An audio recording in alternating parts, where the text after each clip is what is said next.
রমজান মাসে কিন্তু সবার বাসায় ইফতারিতে ভাজা পোড়ার পাশাপাশিও কিন্তু অনেক কিছু আইটেম বানানো হয়। তবে আমি এইবার ওইভাবে তেমন কিছু বানাতে পারি না। তারপরে হচ্ছে মাঝে মধ্যে চেষ্টা করেছি একেক দিন একেকটা খাওয়ার। হ্যালো এভরিওয়ান, আসসালামু আলাইকুম। আমার নতুন আরেকটি ভিডিওতে আপনাদের সবাইকে স্বাগতম। তো আমি ইফতারিতে হচ্ছে গ্রিল আর নান রুটি বাসায় বানিয়েছিলাম।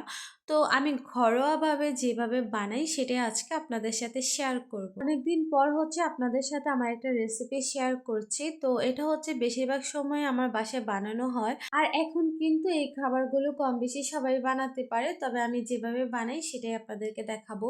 হয়তো পুরো ডিটেলস আপনাদের সাথে শেয়ার করতে পারি না, কারণ হচ্ছে কি আমার ভিডিও ক্লিপস নিতেই আমি একদম ভুলে গেছি। তো যেইটুকু ভিডিও ক্লিপস নিয়েছি সেটুকুই আপনাদেরকে দেখাবো।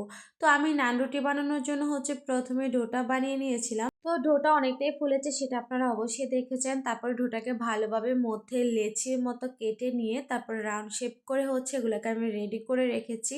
তারপরে হচ্ছে চিকেনটাকে আমি সরিষার তেলে হচ্ছে ভাজবো। এটা হচ্ছে আমরা গ্রিলটা মূলত হচ্ছে কয়লার উপরেই বানাই। তো আমি হচ্ছে আমার বাসায় যখন আমি বানাই মানে নিজেরা খাওয়ার জন্য সবসময় হচ্ছে এইভাবে সরিষার তেল দিয়ে আমি ভেজে খাই। কিন্তু বিশ্বাস কর এটা খেতেও অনেক বেশি মজা। আমি কিন্তু এখানে বারবিকিউ সস, টক দই এগুলো কিছুই দেইনি। একদম ঘরোয়া উপকরণ আমার বাসায় যা যা ছিল, যেমন আদা বাটা, রসুন বাটা, জিরা গুঁড়া, ধনিয়া গুঁড়া, সয়া সস, টমেটো সস, লেবুর রস, তারপর সবকিছু দিয়ে হচ্ছে আমি এটাকে ম্যারিনেট করে রেখেছিলাম অনেকক্ষণ। আসলে এগুলো আমার বাসায় ছিল না, তো তার জন্য আমি এগুলো অ্যাড করতে পারি নাই। তো তারপরেও কিন্তু এভাবে বানালেও কিন্তু অনেক বেশি মজা হয়। আর আমি হচ্ছে একটু পরপর সরিষার তেলটা হচ্ছে চিকেনের উপরে ব্রাশ করে দিচ্ছিলাম, কারণ হচ্ছে আপনারা দেখতেই পাচ্ছেন যে চিকেনটা অনেকটাই তেল টেনে নিয়েছে। তো এই জন্য যাতে পোড়া না লেগে যায় তার জন্য হচ্ছে একটু একটু করে আমি সরিষার তেলটা ব্রাশ করে দিয়েছিলাম। তারপরেও কিন্তু এটা পোড়া লেগেই গিয়েছে। তো যাই হোক, এটাকে হচ্ছে বারবিকিউ বলা যায়, আবার গ্রিলও বলা যায়, যে যেটা বলেই খুশি হন, যে যেটা বলেই চিনেন। তো আমার কাছে মনে হয় যে এটাকে আমি বারবিকিউ বললে হয়তো অনেকে এটা নিয়ে হাসবে, কারণ বারবিকিউটা হচ্ছে আমরা কয়লার উপরে হচ্ছে করি। আমি কিন্তু গ্যাসের চুলার উপরেই করেছি। তো জাস্ট এটা একটু সবাই স্কিপ করবেন।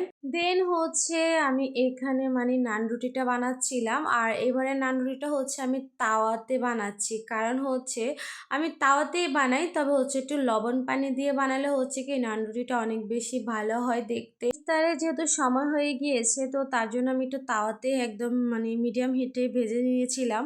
আর লবণ পানি দিয়ে হচ্ছে যদি আমি রুটিটা বানাতে যাই তাহলে আমার একটু সময় লেগে যাবে, কারণ ওটা একটু লো হিটে বানাতে হয়। তো তাওয়াতে কিন্তু এইভাবে বানালেও কিন্তু নান রুটিটা মোটামুটি ফুলে, কিন্তু খেতেও অনেক বেশি ভাল লাগে। তো আমি কিন্তু একটু ঘি দিয়ে ভেজে নিয়েছিলাম, কারণ হচ্ছে দেখবেন বাজারে আমরা যখন নান রুটি কিনতে যাই তারা হচ্ছে নান রুটি হয়ে যাওয়ার পর উপরে কিন্তু ঘিটা ব্রাশ করে দেয়।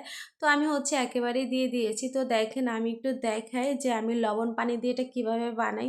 আমি হচ্ছে তাওয়াতে একটু লবণ পানি দিয়ে তারপর হচ্ছে রুটিটা এভাবে দিয়ে দিলে হচ্ছে কি রুটিটা একটু ফুলার পরে দেখা যায় যে তাওয়াটা একটু আবার চুলার উপরে যদি উল্টো পিট করে দেই তাহলে আগুনের তাপে হচ্ছে বাকিটা হয়ে যায়।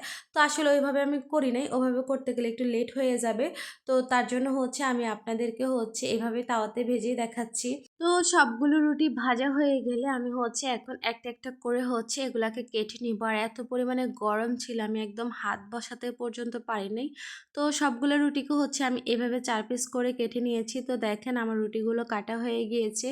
তারপরে হচ্ছে ইফতারের জন্য সবকিছু রেডি করে নিব। তো এখানে হচ্ছে আমি আমার শাশুড়ির জন্য টমেটোর একটা চাটনি বানিয়েছি, কারণ হচ্ছে উনি মেয়োনিজটা পছন্দ করে না। আমার কিন্তু মেয়োনিজটা অনেক পছন্দ।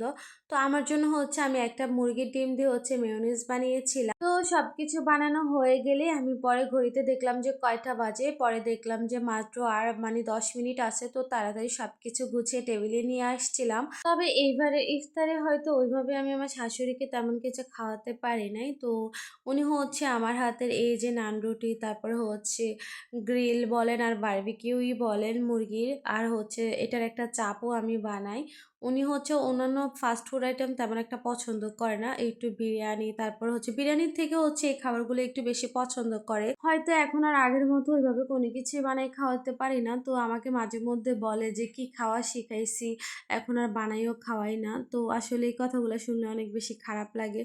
তো কষ্ট হলেও অনেক সময় বানাইয়ে দেই যাতে মানে মনের মধ্যে কোনো আফসোস না থাকে যে বউ কোনো কিছু বানাই খাওয়ায় নাই। উনি হচ্ছে মানে আমার হাতেরটা খাওয়ার পর থেকে মানে বাজারের জিনিসগুলা তেমন একটা পছন্দ করে না। তো আমি যখন এগুলা বাসায় বানাই, আমাকে মানে উনি যে কি পরিমাণে খুশি হয় সেটা যদি আমি আপনাদেরকে অন ক্যামেরায় দেখাতে পারতাম তাহলে আপনারা বুঝতে পারতেন। তো অনেক বকবক করে ফেলেছি আপনাদের সাথে। আজান যেহেতু দিয়ে দিয়েছে আমরা ইফতার করা শুরু করে দিয়েছিলাম। তো এই ছিল আজকের ভিডিও। সবাই ভালো থাকবেন, সুস্থ থাকবেন। আল্লাহ হাফেজ।